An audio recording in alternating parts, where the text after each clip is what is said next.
Esta é a terceira e última parte do episódio Pandemias, Direitos Animais e Trabalhistas. Caso não tenham acessado a parte 1 e a parte 2, sugerimos que as apreciem também. Agradecemos. Bom, o principal que está acontecendo é que aqueles animais que iriam para o mercado, principalmente no começo da quarentena, quando havia possibilidade de fechar até mais o acesso aos mercados, aos supermercados e açougues, o efeito imediato foi a morte massiva dos animais, como o Breno já tinha falado antes. Esses animais estão sendo sacrificados porque simplesmente a carne deles não será vendida. De qualquer maneira, esses animais, eles seriam abatidos, né?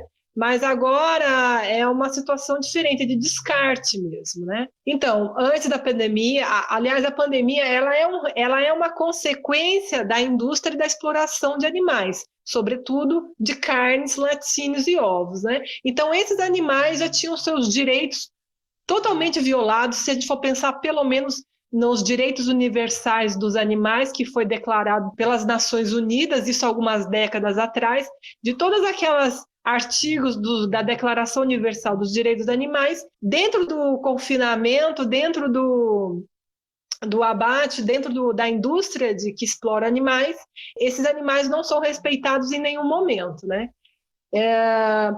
Então, para piorar, né, eles sofrem mais uma vez. Na crise da pandemia, além de terem as suas vidas traçadas de uma maneira muito violenta, ainda vão ter as suas vidas finalizadas de uma maneira ainda mais abrupta e sem sentido, porque nem vai para a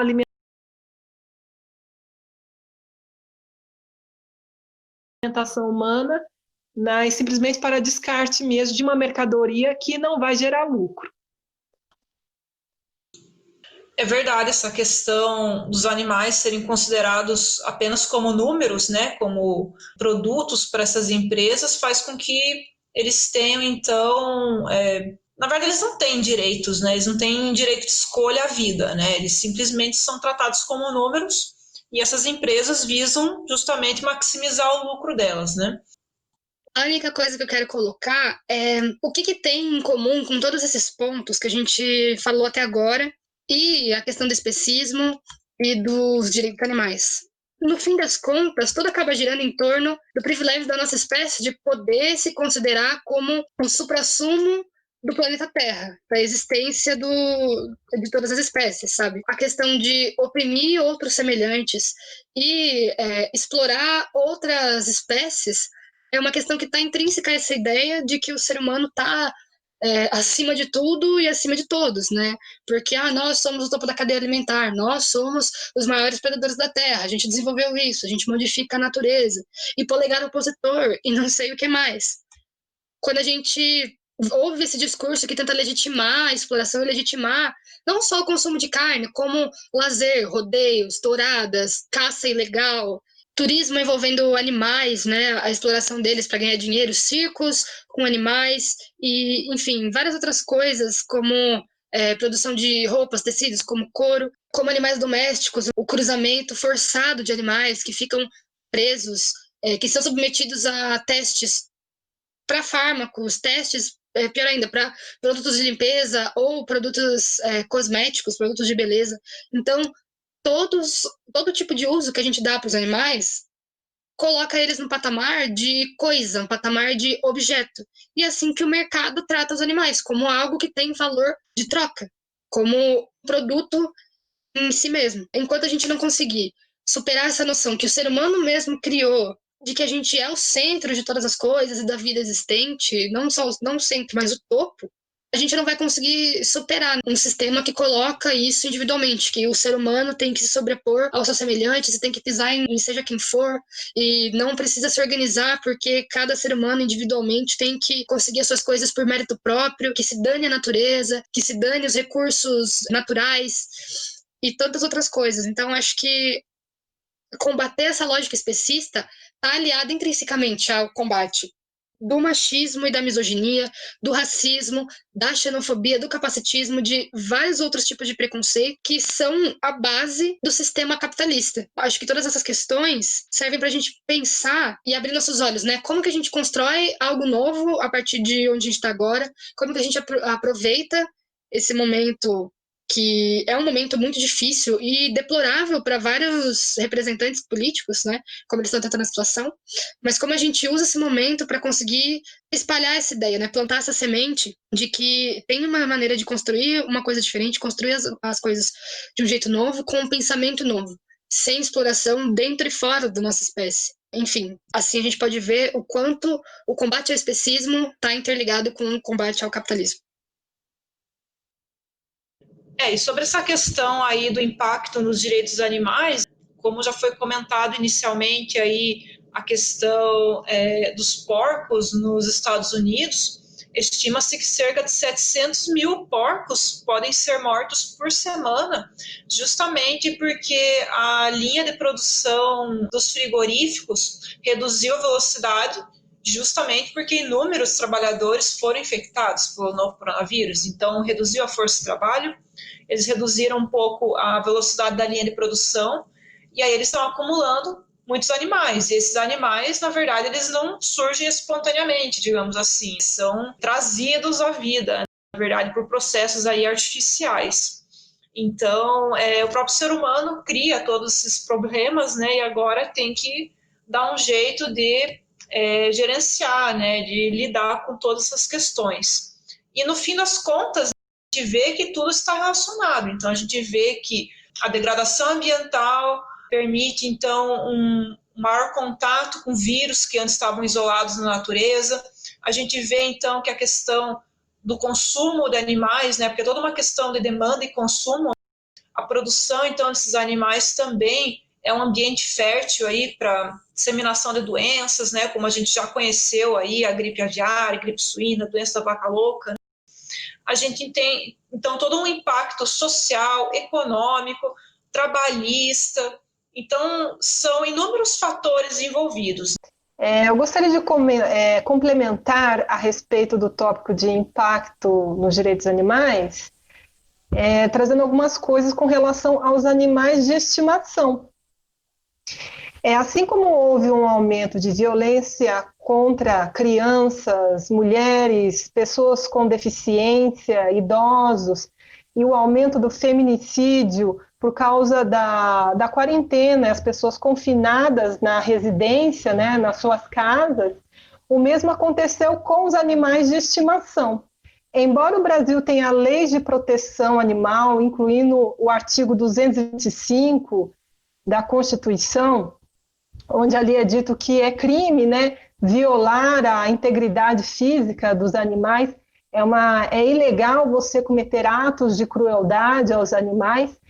Embora tenha toda essa legislação, essa situação de violência que os animais estão sofrendo dentro de casa, ela é subnotificada, muito subnotificada. A gente sabe que isso existe, principalmente quem está nesse trabalho da proteção desses animais, porém, essa estatística ela é pouco levantada, inclusive em números de denúncias, né? Então, esse é um dano, né, que a gente tem que levar em consideração. Outro dano que é bem típico da quarentena é que cerca mais ou menos de 1.000 animais de estimação estão longe de seus tutores. Eu vi essa notícia em maio na Folha UOL. Por quê? Porque devido ao cancelamento de voos, fechamento de fronteiras, esses animais que estavam sendo carregados, né, ou enviados para os seus tutores, eles ficaram nesse trânsito. Então, esses são mais alguns danos colaterais, né, mais uma violência aos direitos desses animais. É importante também dizer que o Brasil ele é um dos países que assinaram a Declaração Universal dos Direitos Animais, que preza reconhece, né, que o animal não humano ele é um ser senciente, né, e que ele tem direitos morais, e entre outros, né, e isso tudo é ignorado. porque é tão banalizada a violência para com os animais que nem mesmo os animais de estimação estão sendo, né, poupados nesse período, né, de transtorno. É isso que eu gostaria de complementar. Bom, o quinto tópico é sobre perspectivas pós-pandemia. É uma das partes assim, que mais causa ansiedade hoje nas pessoas, e tem vários pontos sendo levantados que as pessoas conversam, e o coletivo também quer trazer os seus apontamentos a respeito. O isolamento social na pandemia, acredito eu, se tornou para muitas pessoas um período oportuno para repensar suas relações, tanto sociais quanto relações com a natureza, com os animais, né? É um momento, então, importante para revisar crenças e valores.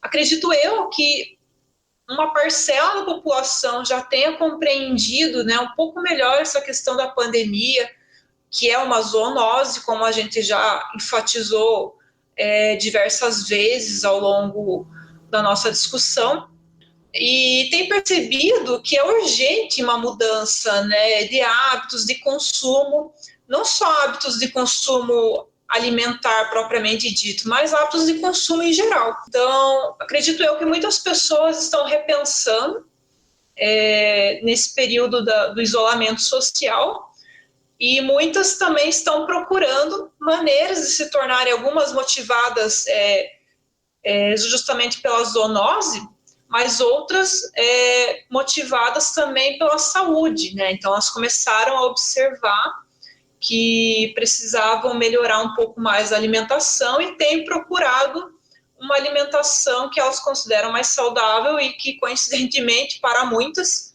acaba sendo uma alimentação à base de plantas, uma alimentação vegetariana estrita, né? Então, acredito eu que muitas pessoas estão aproveitando esse momento da pandemia, esse momento do isolamento social, para poder repensar um pouco os seus valores, a sua relação com os alimentos, com os animais. Então, acredito que é uma perspectiva aí pós-pandemia, a gente vai ver muitas pessoas aderindo a uma alimentação vegetariana, né? E isso pode ser bastante favorável, né? Como a gente já discutiu, a questão da degradação ambiental está relacionado justamente com o consumo de produtos de origem animal, o surgimento de doenças, zoonoses, como, por exemplo, o novo coronavírus, vem justamente dessa questão da exploração animal. Discutimos também a questão dos direitos trabalhistas, então muitas pessoas não tinham essa noção, né, do quanto as pessoas eram exploradas, né, do quão injusta é a nossa sociedade. Eu acho que tudo isso contribui, né, para que muitas pessoas revisem suas crenças e os seus valores. Complementando o que a Dani expôs, outra grande mudança é com relação à própria China, os costumes da China, né? Vale lembrar que a China também tem costumes antigos e culturas antigas, vegetarianas, né? Mas a gente sabe que lá também come-se de tudo, como o pessoal fala, né? E uma coisa muito importante que foi publicada neste ano, né, pelo Ministério da Agricultura de lá, é a sinalização de que carne de cachorro vai ser praticamente não mais estimulada, vai ser cada vez mais desestimulada pelo Estado chinês. Por quê? Justamente nessa corrida, né, da pandemia, de qual animal que surgiu, né, o novo coronavírus, porque naquele mercado de carnes também tinha carne bovina, tinha salmão, tinha frango, tinha pato, tinha porca. Então, assim, né, e como a China é conhecida por, entre aspas, uma comida exótica, e uma maneira também de afunilar, né, quais seriam esses animais, então é melhor tirar o cachorro aí do cardápio. Isso é muito importante, assim, porque se consome em média, né, na China em torno de 10 milhões de cães para consumo de carne canina. E nesse documento falava o seguinte, que carne canina não era recomendável ao consumo humano. Ponto. Era apenas essa frase aí. Mas isso já é um grande passo. Eu acho que essa questão da China realmente é muito importante, já é um dos passos, né? Para toda essa questão ligada até ao mercado exótico, por exemplo, já falamos dos mercados úmidos, né? Que foi uma questão que, assim, começou a pandemia e não pararam de falar isso, né? Porque a China tem que fechar esses mercados úmidos, né? Que lida com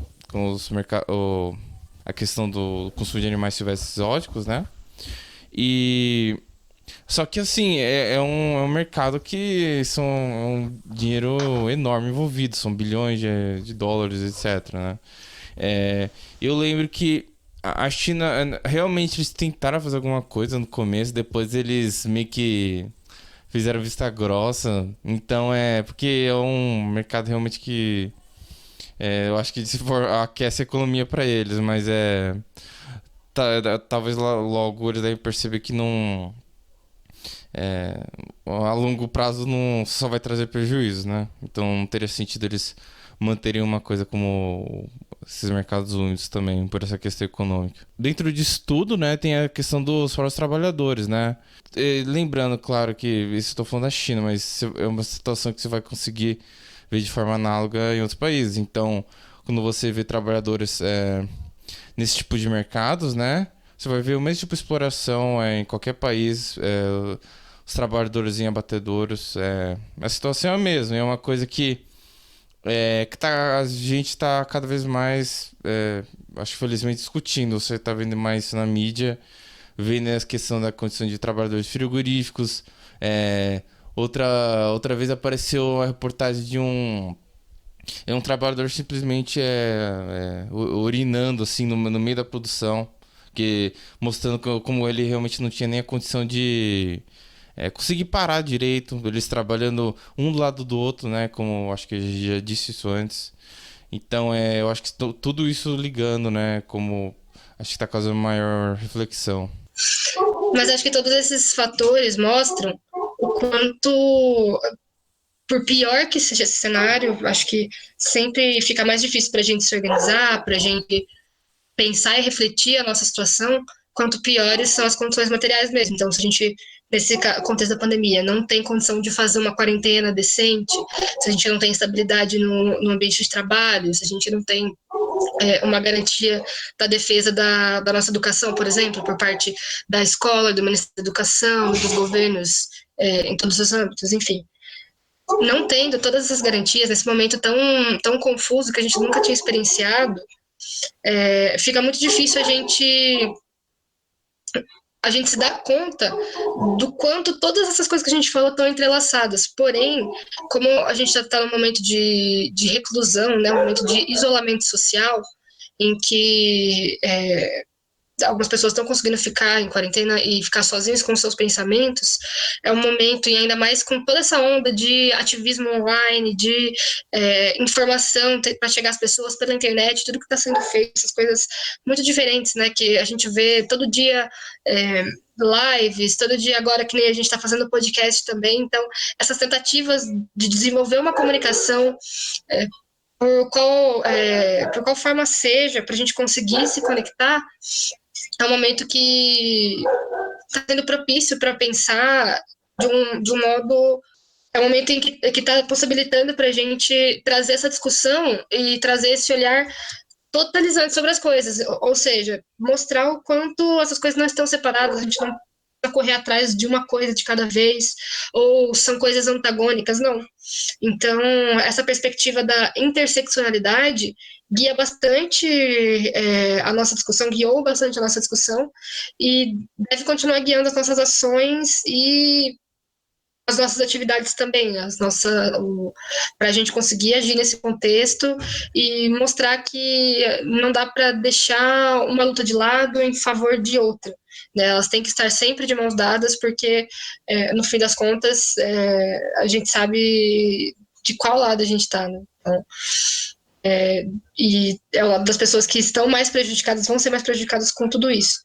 E a defesa dos direitos animais não está isolada disso, não passa longe. Pelo contrário, passa exatamente pelo cerne dessa questão. Acho que é uma perspectiva para a gente ter em mente. Bom, só finalizando e complementando o que a Lari disse, que como existem essas conexões entre as violações dos animais e os danos sociais que atingem diversos tipos de povos e minorias, etc., né? Vale lembrar, né, que nesse período aí de quarentena foi identificado um aumento na queimada das florestas aqui no Brasil. Então, lembrando que a principal indústria que queima as florestas tropicais aqui do Brasil é a indústria agropecuária, que produz essa quantidade de derivados animais, ovos, leites, carnes, para abastecer mercados nacionais e internacionais, com a China, uma grande compradora. Então, é tudo interligado realmente, né? Então, essa é uma das... não é uma perspectiva exatamente, é um dano real que nós vivemos agora. Uma outra coisa que a gente acaba vendo através de notícias, e que é apontada, é que haveria um momento de menor poluição.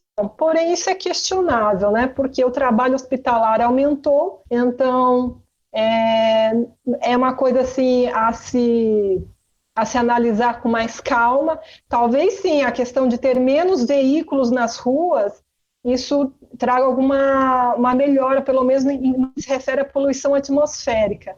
Mas a poluição atmosférica produzida por veículos não é tão relevante no que se refere à emissão de gases de efeito estufa, quando se compara, por exemplo, a emissão de gases de efeito estufa da indústria agropecuária brasileira, que ela está em primeiro lugar em comparação aos veículos, às indústrias químicas, em emissão de gás de efeito estufa por causa do metano dos animais confinados, das vacas, e pela queimada das florestas que emite gás carbônico. Então é isso, para encerrar essa parte. Bom, agora nós vamos dar seguimento para as considerações finais. O consumo de animais não é uma escolha individual. Resumindo, como a Letícia falou, o consumo de animais já não é mais uma escolha individual. Tem toda a questão do impacto ambiental, desequilíbrios ecológicos, a produção de lixo, de resíduos, tudo isso está associado com o consumo de animais e suas regressões. A questão da exploração humana, trabalho análogo ao escravo é muito comum, principalmente nessas empresas associadas ao agronegócio. Então, comer animais não é meramente uma escolha pessoal, uma escolha individual. E esse é um ponto bastante importante que deve ser considerado, ainda mais nesse contexto da pandemia. Fazendo uma analogia com o hábito de fumar, por exemplo, as pessoas elas já entenderam que fumar em um ambiente fechado, por exemplo, ou ambiente público fechado, né, não é uma escolha pessoal, porque há muitas pessoas que se tornam fumantes passivos naquele ambiente. Tanto é que diversas medidas foram tomadas. Nós temos até uma legislação vigente, tem decreto, né, para minimizar essa questão, impedindo que pessoas fumem em locais públicos fechados. Então, você está dentro de um ônibus, por exemplo, você não pode fumar. Então, a decisão de fumar, ela pode ser até pessoal. A pessoa escolheu, não, eu quero experimentar o cigarro, eu quero fumar, eu quero, né, utilizar isso. Só que é uma atitude que afeta a sociedade de alguma forma. Se não afetasse, não haveria, então, esses decretos, essas leis proibindo em local fechado, por exemplo. Então, esse conceito a gente pode também aplicar ao consumo de animais, né, e outros subprodutos. Então, a gente fala consumo de animais, mas a gente está se referindo a carne, peixe também, que muitas pessoas às vezes não consideram como carne, mas também se inclui nisso, leite, derivados do leite, manteiga, queijo, enfim, ovos, mel e outros produtos, como, por exemplo, couro, seda, lã de origem animal, penas, peles animais. Então, são É todo um universo de produtos que vendem animais, e isso já não é uma escolha pessoal, porque envolve vítimas. Então, não é uma escolha individual você consumir animais, já se tornou uma questão muito grande e urgente, uma questão coletiva, esse consumo de animais, principalmente dentro desse contexto da pandemia. E quando essa pandemia terminar, nós queremos realmente que o mundo volte ao que era antes, com essa extração excessiva, destrutiva e frenética de recursos naturais que nós vemos? Uma negligência grave com a vida social e com direitos trabalhistas? A continuação da dizimação de animais silvestres e a exploração de bilhões de animais de criação que são forçados a viver uma vida toda de sofrimento antes de terem uma faca enfiada na garganta? Quem não avança, retrocede. E a verdade é que nós não podemos permitir reverter ao estado anterior da pandemia. Na verdade, o que nós, cidadãos conscientes, devemos fazer é mudar, não apenas na tentativa de proteger a nossa sociedade de uma pandemia futura ou de algum outro problema. É também a questão de nos protegermos de uma ameaça existencial, que envolve também as mudanças climáticas. Nós estamos já vivendo uma emergência climática. Então, eu deixo aqui, para finalizar, uma reflexão. Que mundo que você quer ver do outro lado, no pós-pandemia? Agradecemos a atenção. Compartilhem com seus amigos, familiares, nos sigam no Facebook, no Instagram, no YouTube, para acompanhar os próximos episódios. Até mais!